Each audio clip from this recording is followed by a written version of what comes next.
안녕하십니까, 도기환입니다. 자, 오늘은 이메일 상담, 제가 이제 며칠 전에 이제 협회 홈페이지에 올라와 있던 이메일 상담인데요. 이제 협회 홈페이지 공지사항에 기재가 되어 있길래 제가 이제 스크랩을 좀 해놨었습니다. 한번 상담해 보도록 하겠습니다. 네. 네. 경기도 소재지에 살고 있는 올해 42세 경매 투자자인데요. 글이 좀 작긴 한데 잘 보이실 겁니다. 제가 소리 내서 읽어드리니까. 경매를 시작한 지 8년 정도 됐고요. 투자 초반에 협회장님의 방송을 들으면서 투자 마인드와 기술을 많이 배웠다.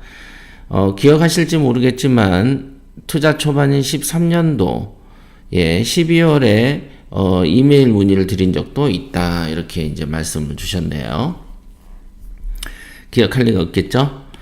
그때도 마인드를 다잡는 데 많은 도움이 되었고요. 당시 팟빵부터 현재 유튜브 방송까지 빼놓지 않고 협회장님의 방송을 항상 감사한 마음으로 청취 중입니다.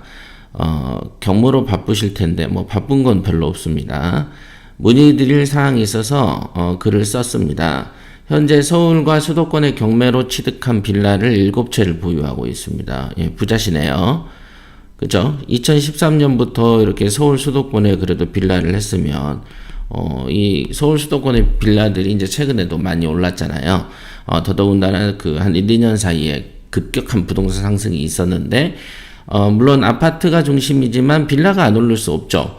아파트로 변하기 직전의 상태가 빌라이기 때문에 빌라도 많이 올랐습니다. 그러니까 지금 가지고 계신 빌라가 7채인데 만약에 서울 수도권이면 법인으로 만약에 사셨다면 이제 종부세 부담이 있는 것이고, 그죠?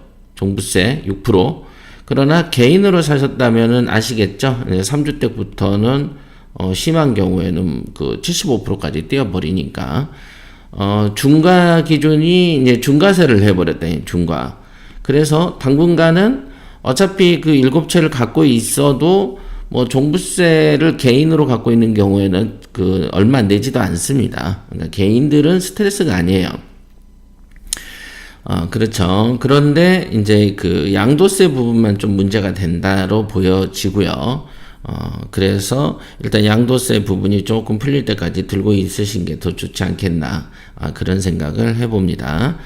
그 중에 화곡동하고 신림동에 보유 중인 빌라에서 소유자들이 재건축을 하자는 견해가 있다. 네, 맞습니다. 그러니까 이제 제가 옛날에 협회에서 방송해 놓은 걸 보면은, 보통 토지가 있고 토지 위에 이제 주택이 있죠. 단독주택이 있고 단독주택 다음 단계가 이제 빌라가 있고 빌라 다음 단계가 아파트입니다.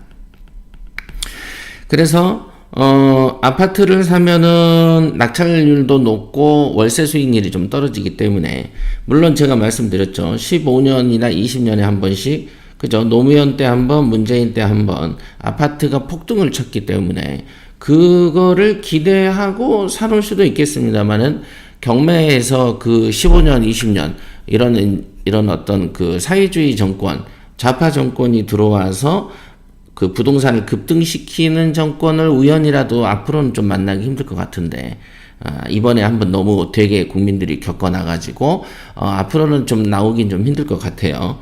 그러니까 아파트를 사서 돈 벌었다라는 어떤 특수한 상황을 받아들이는 것은 좀 잘못된 투자 같습니다. 그래서 저도 항상 옛날에 투자를 빌라를 했었죠. 항상 빌라를 했었습니다. 그래서 이 빌라를 사게 되면 장점이 뭐가 있냐면은 저렴하게 산다. 그죠? 저렴하게 사서 투자 원금이 많이 묶이지 않는다. 그리고 오래 갖고 있다가 아파트로 되면서 개발이 되면은 시세 차익이 생긴다. 이런 구조가 제일 아름다운 구조죠. 근데 그 구조보다 더 좋은 구조는 단독주택이죠. 단독주택은 토지가 많죠. 그래서 토지로 갖고 있다가 아파트로 영입될 때 오는 차익이 훨씬 크죠. 훨씬 큽니다. 다만 또 단독주택은 수리비가 좀 크죠.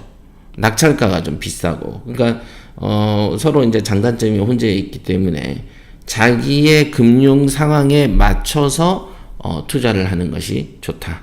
이렇게 볼 수 있고요. 가장 초보자들이 손쉽게 손댈 수 있는 이 빌라, 빌라를 갖고 있다가 7년이 아니구나. 13년부터 시작했으니까 7년, 8년 정도 됐네요. 투자한 지는. 근데 벌써 두 채가 재건축 얘기가 나오니까 얼마나 좋은 일입니까? 그죠? 이게 바로 경매의 장점이다라고 볼 수 있겠습니다.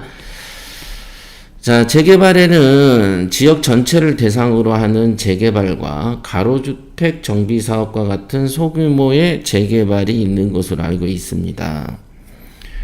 소규모 재개발 완료 후 개발 대상 빌라는 신축이 되겠지만 주변에 이런 소규모 개발을 하나 둘 생겨서 신축이 늘어나면 전체적인 노후도가 떨어져서 향후 전체를 대상으로 하는 재개발에서 불리해지는 건가요? 이렇게 이제 말씀 주셨네요.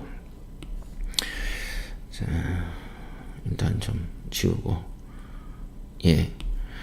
그러니까 이런 게 있어요. 재개발하고 재건축이 두 가지가 있는데, 요거를 이제 언어를 혼용해서 쓸 필요가 없고, 재개발은 말 그대로 그 동네의 사회 기반 시설이 낡은 거 있죠. 기반 시설. 뭐 완전히 뭐 도로라든가 뭐 상하수도 뭐 이런 것들이 조금 별로야. 완전히. 그럴 때 재개발이라는 단어를 쓰고, 예를 들면 반포 재건축이나 음마 아파트 재건축은 주변의 기반 시설이 굉장히 양호하죠. 그죠? 도로 여건 좋고 뭐 상하수도, 전기, 뭐 수도 뭐 이런 거가 불리한 게 별로 없어요. 그런데 이제 건물이 낡아서 하는 걸 재건축이라고 하는 것이죠. 그렇죠. 그래서 보통 그 주변의 기반 시설이 조금 약할 때 대단지로 그 정비구역이라고 하죠. 옛날에 예를 들면 빌라도 단독주택도 지역이 막 섞여 있어. 보니까 길도 좁고 뭣도 해. 그러면은 재개발 정비 사업을 하죠. 그러나 이제 아파트처럼 기반 시설과 이런 것들이 좋은데 건물 자체가 낡았어요. 그러면 노후도를 개선하기 위해서 하는 것이 재건축이 되겠습니다. 그러니까 지금 여기에서는 조금 그 언어가 혼동된 것들이 좀 있는데요. 그래서 대부분은 재개발과 재건축은 적시적소에 그 빨리빨리 해줘야 도시가 깨끗해집니다. 지금 그 강남 중에서도 대치동에서나 반포 같은 경우에 아파트들 보면 낡은 걸 보면은 그거는 고의적으로 낡은 아파트를 유지시킴으로써 그 지역에 보복하는 거다라고 저는 보고 있어요. 왜냐면 지금 보면은 그 박원순 시장이 들어와 가지고 재개발 재건축을 뭐 예를 들면 30년 연한을 40년으로 올리려고 시도를 몇 번 한 적도 있고요. 그 다음에 그래서 재개발하고 재건축이 굉장히 안 되다 보니까 공급이 안 되는 거죠. 아파트 공급이 안 되다 보니까 지금 이런 급등하는 정책을 맞이하게 된 것이다.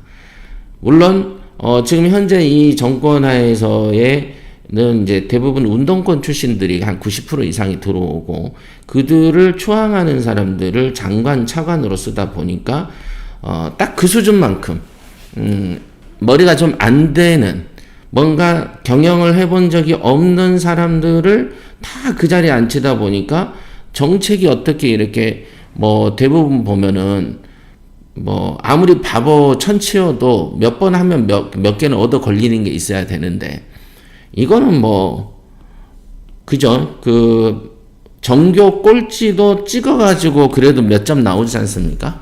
찍으면 보통 찍을 때 3번만 찍으라고 막 그러잖아요. 이거는 정책을 펼치면 펼친 대로 다 틀리니까 이거는 이 정도도 기술일까 싶은데 조금 이게 이념에 치우치다 보면 사회주의 쪽에 치우치다 보니까 이 자본주의 사회를 잘 이해를 못하게 되는 그런 사람들이 너무 많아서 지금 이제 이런 어떤 급등 현상을 맞이하게 된 겁니다. 이거는 사회적 부조리도 많고 폐해가 아마 글로 쓰면은 전문가들이 쓰면 A4지를 한 100장 붙었을 것 같아요. 장점 거의 없고 단점이 더 많이 양산되는데 엊그제도 보니까 그 무슨 누구더라 경제부 홍모씨가 있던데 막 헛소리 막 하던데 용기 있게 목에다 힘주고 아직 멀었구나 너희들은 그런 생각을 했었습니다. 그래서 재개발과 재건축의 차이는 이런 것이다. 그리고 도심 같은 경우에 재건축과 재개발을 제때 안 해주면은 옛날에 이제 그 도시공학 같은 데서 나오는 내용이 뭐가 있냐면 전쟁보다 더 빠르게 도시를 피폐하게 망쳐버리는 것을 뭐냐? 그랬더니 재개발과 재건축을 안 하는 것이다. 그게 전쟁처럼 만들어버린대요. 전쟁하면 막 건물들 무너지잖아요. 그런 식으로, 더 빠르게, 더 광범위하게, 그 생활을 무너뜨리는 게 도시 재개발을 하지 않는 것이다. 이렇게 얘기하더라고요. 환경도 열악해지고 그렇죠. 여기 보니까 요거는 꼭 자기에게 해당되는 질문 같지는 않아요. 그냥 일반적으로 궁금한 거를 물어본 것 같아요. 소규모 재개발 완료 후 빌라는 신축이 되는데 주변에 소규모 개발을 하나 둘 생기면 전체적으로 노후도가 떨어지니까 재개발에서 불리해지는 거 아니냐. 그렇죠. 재개발이라는 것은 기본적으로 한 80%의 노후도가 있어야 돼요. 그러니까 전체. 그러니까 여기서 이 동네를 탁 묶었는데 이 안에 있는 집들 중에 80%가 노후도가 보통 한 30년 이렇게 하죠. 보통 벽돌조는 20년, 뭐 콘크리트조는 30년 이런 말들이 있는데 그러다 보니까 아파트는 거의 다 30년 연한을 채워야 되는 거거든요. 그런데 이 안에 이렇게 쭉 안에 있는 집들의 구성이 20년과 30년, 20년 이상이 넘는 집이 80%가 넘어야 되겠죠. 그러다 보니까 범위를 넓게 잡으면 80%가 안 돼 버리죠. 신축들도 있고. 그래서 그 신축을 우리가 조합을 만들어서 이 지역을 개발하자라고 막 동의를 얻는 와중에 일부러 보상을 더 많이 받기 위해서 신축을 막 짓는 집들도 있어요. 보상받으려고 더 어긋장 놓으면서 시간 끌면서 같이 올리려고 알받기 하려고 뭐 이런 것들이 좀 있습니다. 그러니까 그런 사람들이 있어요. 누구는 생각만 하지만 누구는 몸으로도 움직이는 사람들이 꼭 있죠. 이번에 LH 사태 때도 보면은 뭐 단톡방을 운영하면서 거기에 나무도 심고 사람이 안 사는데 가건물 갖다 지어놓고 옛날 같으면 이제 양봉업 한다고 이제 벌 상자 벌통 갖다 놓고 막 그러잖아요. 이번에 그런 수법들을 또 썼죠. 이거는 내가 초등학교 다닐 때부터 보고 들었던 수법들인데 2021년에도 이런 수법을 하다가 걸린 게 이번에 LH 사태 건이었죠. 그러니까 이런 게 재개발이든 재건축이든 어떤 식으로든지 등장하면은 돈이 오르기 때문에 사람들이 미쳐서 날뛰는 거예요. 어떻게든 뭔가 해보려고. 돈만 벌리면 양심이고 뭐가 없죠. 막 눈에 불을 켜버리니까 이렇게 됩니다. 그래서 지금 같은 경우에 신축이 생기면은 향후에 재개발 상황이 불리해지냐라고 단순 질문하면은 맞습니다라고 하는데 재개발이라는 게 선택지로 손에 있다면 사람들은 재개발을 들고 나오지 인근의 범위가 좁은 재건축을 들고 나오진 않아요, 잘. 그러니까 그 말은 뭐냐? 요 말은 질문이 질문이 앞뒤가 좀 안 맞다. 어떤 사람이 재개발도 되고 재건축도 되는 동일한 조건 하에서 사람들이 신축이 만들어지니까 재개발이 조금 영향이 있지 않겠냐라고 말하는 것은 재개발이라는 게 선택지가 있다면 누구나 재개발을 선택합니다. 누구나. 왜냐하면 공급하는 아파트가 대규모로 들어오면 그만큼 가치는 오르니까요.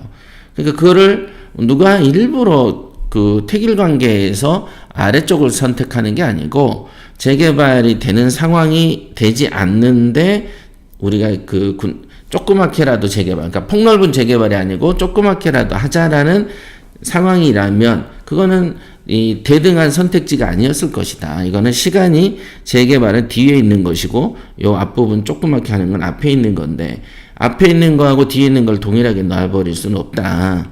그리고 재개발이라는 게 언제 될지도 모르는데 그거를 그냥 야 지금 동의해주면 나중에 더 큰 거 이익 없는 거 아니야? 라고 생각하는 것은 우리가 이제 집을 들고 있는데 야 내가 지금 팔면 이득은 있지만 앞으로 20년 후에 보면은 그 집값이 더 올랐을 건데 지금 팔면 안 되는 거 아니야? 이런 생각과 마찬가지다. 그래서 그런 생각을 갖고 있으면 죽을 때까지 집을 못 팔죠. 그렇죠? 그러니까 요거는 욕심이다 라고 볼 수 있겠습니다. 신림동 빌라 나머지 소유자들이 소규모라도 우리끼리 하자면서 동의를 해달라는데 판단이 안 섭니다라고 얘기를 했습니다. 이렇게 하시면 돼요. 그냥 개발한다라고 하면은 해봐, 나 동의할게 이러면 돼요. 해봐 하고 동의할게 하면 됩니다. 왜냐하면 동의한다고 해서 내일 뚝딱뚝딱 이루어지는 것이 아니고 그때부터 시작하는 것이거든요. 여기 이제 시작을 하면서 수익성이 낮으면 시공사가 붙지도 않아요. 시공사는 무슨 예를 들면 무슨 건설 이런 데잖아요. 이 건설사들이 우리가 이제 그 동의를 해가지고 조합원들이 동의를 해가지고 시공사한테 이제 제안을 하는 거예요. 그러면 시공사가 자기들이 다 알아보는 거야. 여기에 몇 동을 짓고 몇 채를 지어서 어떻게 나눠주고 얼마 하면 우리가 이득이 좀 있겠네 라고 생각을 하고 계산하는 기간이 필요해요. 그러니까 그런 거를 다 듣고 나서도 이렇게 안 되기도 하거든요. 시공사를 바꾸기도 하고 그렇죠. 그러니까 한참 뒤에 얘기이기 때문에 동의하는 것 자체를 긴장할 필요는 없다. 이거는 판단이 서냐 안 서냐의 문제가 아니고 동의는 해주면 된다. 그런데 이제 어떤 경우에 이제 판단하고 고민하냐. 지금 예를 들면은 서장훈이가 흑석동에 이제 상가를 갖고 있다지 않습니까? 그래서 월세도 잘 나온답니다.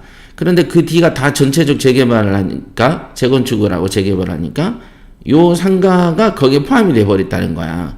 그래서 이 입장에서는 이주비를 받고 내보내면 그 재건축이 돼서 상가를 받을 때까지 이 수년 동안의 임대료 손실이 발생하는 것이죠.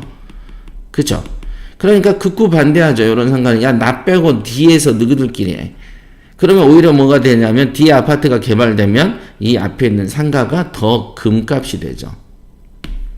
이렇게 되기도 합니다. 근데 이제 어떤 경우에는 죽으라고 반대를 하고 요 상가를 야, 나 빼고 니들끼리 해 했는데 요쪽으로 후문이나 옆 벽을 내고 정문 쪽에다가 자기들이 상가를 내버리면 이 상가는 지금에는 잘 나가지만 아파트 단지가 완공이 되면 죽어버리는 상가가 돼버리기도 하죠.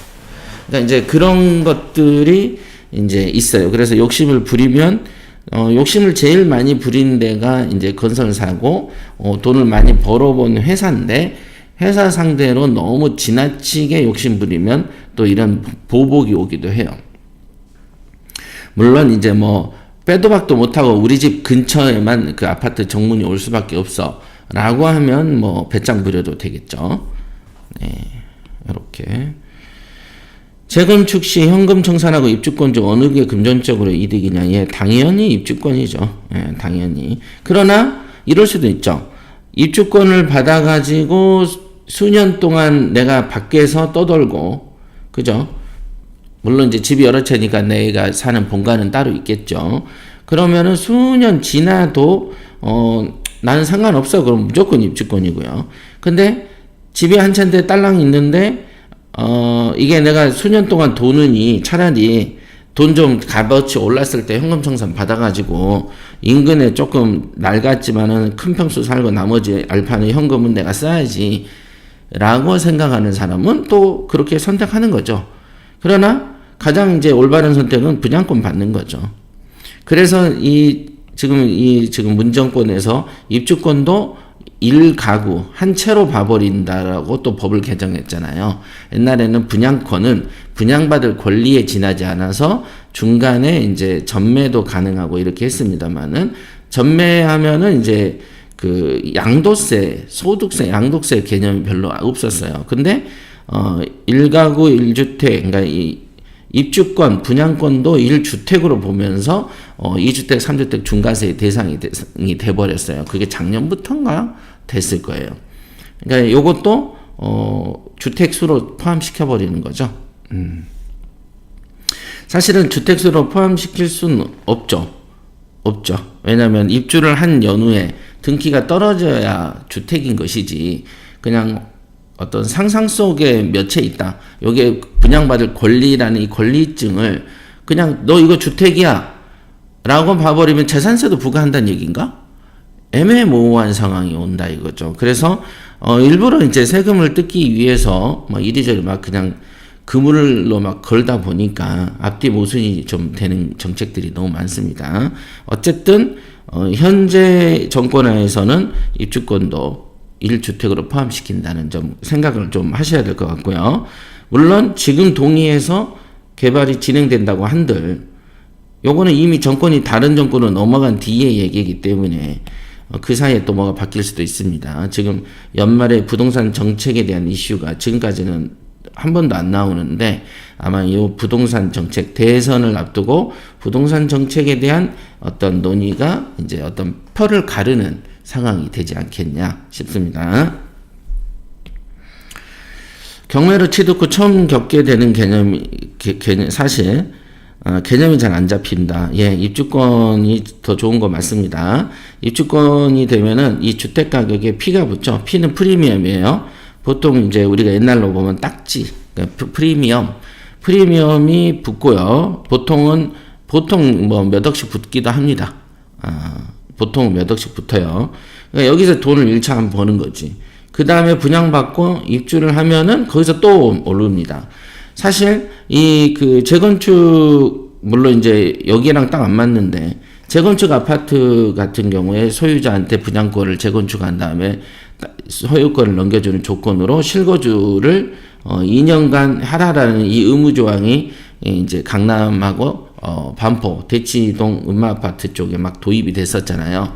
그래서 여기에 이제 불만이 많았는데 한 달 전에 요거를 법률로 빼기로 해버렸어요. 실거주 조건. 예. 근데 요런 상태는 좋습니다. 다만 이사 대책이죠. 이사 대책 이후 이거가 금년 6월까지 연장이 됐는지는 모르겠지만 제가 이사 대책할 때 방송을 한번 한 게 있어요. 2월 4일 금년도 2월 4일 2021년 2월 4일 이후에 어떤 빌라를 샀어. 근데 이 빌라가 10년 후에 재개발이 돼. 그래서 아파트가 나오려고 그럴 때 무조건 현금 청산하겠다는 게 이번 이사 대책이에요. 황당하죠? 황당하죠? 물론 공공개발로 할 때. 황당하죠? 그러니까 나중에 자기가 살던 집이 5년 됐든 10년 됐든 현금 청산해버리고 그 아파트를 지어서 딴 사람한테 팔겠다는 정책. 요걸 누가 동의하겠습니까? 요거는 문제가 있는데 요 정책도 반드시 바뀔 거라고 생각을 합니다. 그러니까 굳이 모르셔도 될 것 같아요.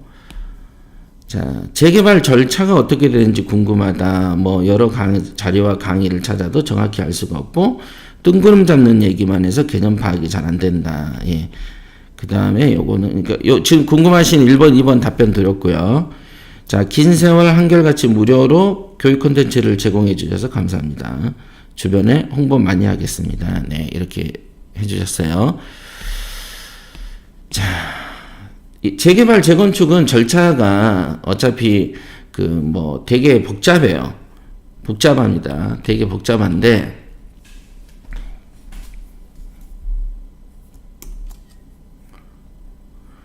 되게 이제 좀 복잡한데 간단하게 말씀드리면 통상적으로 이제 재개발을 한다 이러면은 통상 이제 건축 연한이라는 게 있어요. 그렇죠? 건축 연한이 차야 돼. 이게 이제 노후도 같은 거죠. 노후도가 차야 됩니다. 보통 노후도가 한 30년 잡는다고 쳐볼까요? 아파트는 30년이니까. 그러면 이 30년 되면 비로소 우리가 재개발 재건축을 논의하는 거죠. 논의하는데 어떤 블록을 정할 거 아니겠어요? 이 블록 안에 이 연한 30년을 채운 집들이 예를 들면은 서울 같은 경우는 보통 80%였어요. 근데 이게 금년도인가 언젠가에 60%로 낮춘다 뭐 한다 뭐 이런 얘기가 있었는데 요거는 한번 확인해 보세요. 이런 거는 이제 굳이 우리 같은 소유자들이 관심 바뀌죠. 이거는 이제 조합을 만들고 우리가 추진을 해봐야 되겠다. 그런 분들이 주로 이제 이걸 조사하고 등기 다 떼보고 하는 거죠. 그래서 이 범위를 딱 묶었을 때 30년 된 노후된 건물들이 이 전체 블록 중에서 전체가 예를 들면 100채가 있어. 근데 100채 중에서 80채 정도가 있으면 이제 조건 충족하는 거죠. 근데 이거를 재개발을 쉽게 한다고 이제 60%로 낮춘다는 얘기를 제가 본 적이 있어요. 기사를. 요거는 저도 뭐 크게 관심사항은 아니지만 이렇게 됩니다. 이게 이제 그 재건축 연한이야. 이게 이제 주택. 보통 상가하고 오피스텔 같은 경우는 오피스텔은 보통 100%예요. 100% 주인들이 다 동의해야만 할 수 있어요. 근데 이것도 80%로 좀 조절했어요. 제가 요거는 확실히 알고 있어요. 상가하고 오피스텔이 100% 동의를 했다가 80%로 80% 동의로도 가능한 걸로. 그러니까 100채 중에서 노후도 30년 되는 게 이렇게 뭐 퍼센티지죠. 그리고 이제 이거 동의율이 아니고 아마 노후도 같은데 전체적에서 80%가 노후돼 있고 20%는 조금 덜 요건을 충족해도 진행을 할 수가 있다라고 볼 수 있어요. 그러면 이런 재건축과 재개발을 연하는 이제 이렇게 노후도 30년 정도를 봐야 되는데, 제가 아파트는 30년 확실한데 빌라나 이런 거는 벽돌조 이런 거가 있잖아요. 그런 경우는 이제 20년으로 이제 알고 있는데, 그것도 여러분들 확인해 보세요. 그럼 어떻게 봐야 되냐면 1단계가 있어. 1단계는 자기들끼리 이제 하는 거예요. 자기들끼리. 그래서 조합 추진위를 만들죠. 추진위를 만들고 추진위가 만들어지면 이제 구체적으로 이제 조합을 결성하게 되죠. 조합을 결성하게 된 다음에 조합을 인가를 받아요. 이것까지는 자기들 마음이잖아요. 그러니까 추진도 뭐 한 5명 이상 되면 야 우리 해볼래? 그리고 이제 추진한다라고 하고 간판 걸고 막 사람들한테 소문 내고 막 서류 돌리고 막 그러죠. 그 다음에 이제 조합을 구성을 하죠. 이 조합이 구성이 보통은 전체 구역에서 4분의 3 정도의 그 동의가 있어야 돼.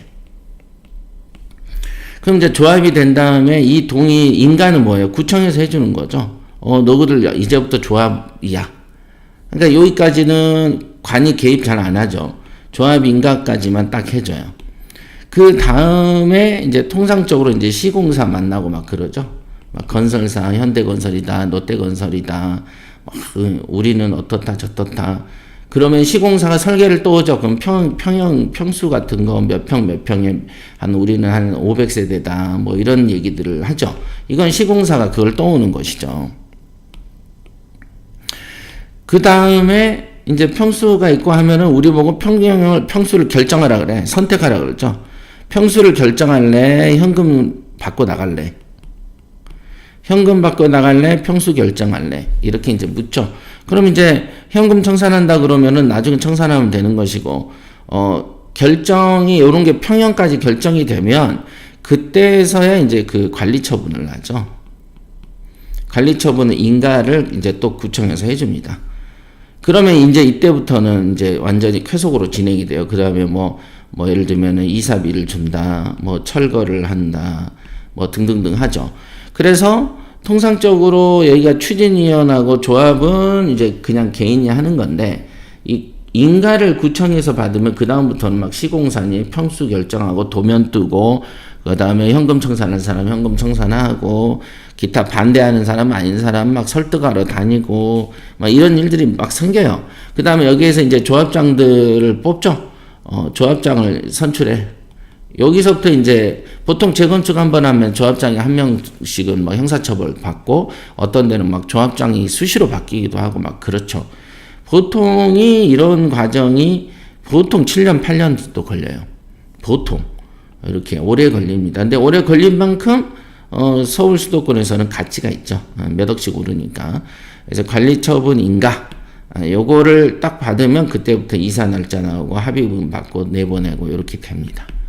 그러니까 이제 크게 단계로 보면은 여기 구청이 개입하는 부분들을 중점적으로 보시면 된다. 구청이 관리처분 인가하는 부분, 조합 설립 인가하는 부분. 그 외에는 다 조합들이 알아서 움직여. 다 이렇게 보시면 됩니다.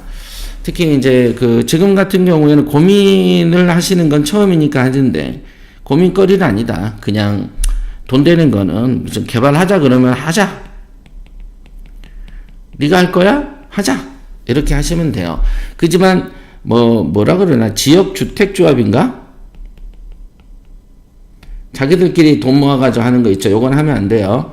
요거는 지금 이런 행위, 시공사나 뭐 어떤 행위들이 전문가가 붙진 않기 때문에 지역주택조합에는 돈을 띄고 돈을 날리고 집을 뺏기고 뭐 이런 일들이 무지하게 많이 생깁니다.